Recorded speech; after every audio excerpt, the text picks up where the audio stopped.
زموږ او ستاسو چې کوم اهم عقیدې دي او اهم خبرې دي د اسلام او زموږ او ستاسو د عقایدو سره تړلې خبرې دي چې دا په هر مسلمان باندې لازم او فرض دی چې دا خبرې زده وي، هر نارینه او زنانه، وړوکی، لوی او ځوان. أعوذ بالله من الشيطان الرجيم.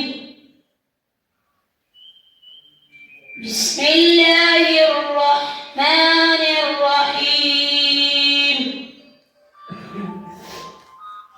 سبح اسم ربك الأعلى الذي خلق فسوى. د دې مکتب یو ماشوم ابراهیم ته د دې نعت لپاره د دې شعر بیان وکړ. امیر شهر یہ دولت تجھے مبارک ہو، امیر شہر یہ دولت تجھے مبارک ہو، نبی کی نعت کا صدقہ بول دے میرے لیے. تاسو کې د مذهب په لحاظ تاسو نوم دی؟ مسلمانانو د مذهب څه نوم دی؟ اسلام. اسلام څه ښایي؟ اسلام دا ښایي چې الله تعالی یو دی، یوازې الله تعالی د بندګۍ لایق دی، او حضرت محمد مصطفی صلی الله علیه وسلم د الله تعالی بنده او رسول دی. قرآن کریم د الله پاک کتاب دی. بالله من الشيطان الرجيم. أعوذ بالله من الشيطان الرجيم.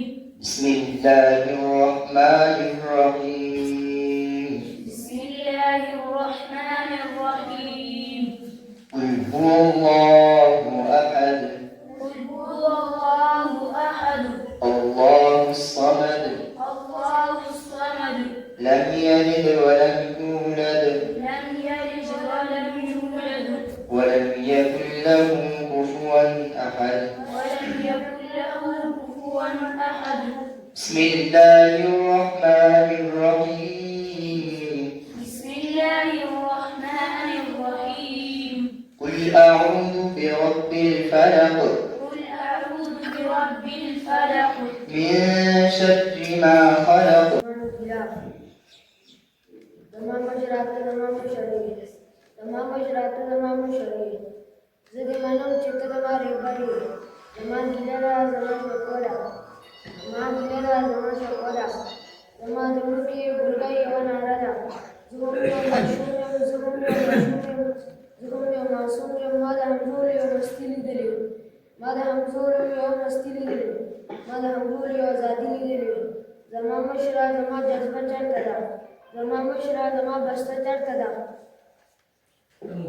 زما ناڅاپه یو ټولاک ولګي زما ناڅاپه یو ټولاک ولګي مې نظر په ټوپک ولګي مې نظر په یو ټوپک ولګي زه شوق لرم چې زما په لاس کې د قلم وي زه شوق لرم چې زما په لاس کې د قلم وي نه زه نه غواړم چې زما په سر باندې د غم وي زما مشره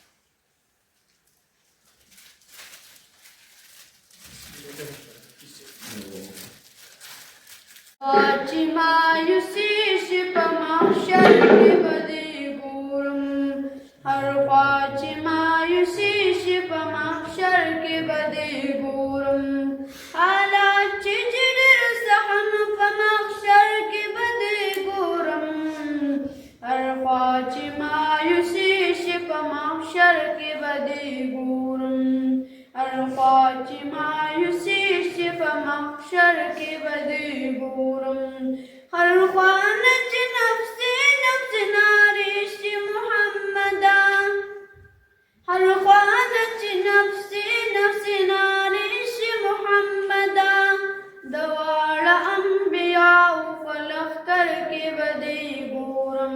دا موقع یقینا زما لپاره خصوصا د دې اهل محلې او وخت علاقې لپاره لویه د خوشحالۍ ده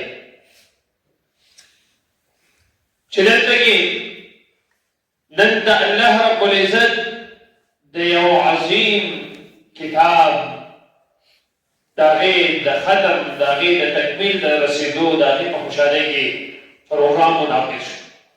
زه دغې تمام خویندو وروڼو زنانو نارینهو ته د زړه د ګټاینې مبارکباد ورکړم او تاسو یقینا د مبارکباد مستحق خلق. الله رب العزت فرمایي قل بفضل الله وبرحمته فبذلك فليفرحوا هو خير مما يجمعون. اے مومنانو تاسو د الله په فضل باندې خوشحال شئ.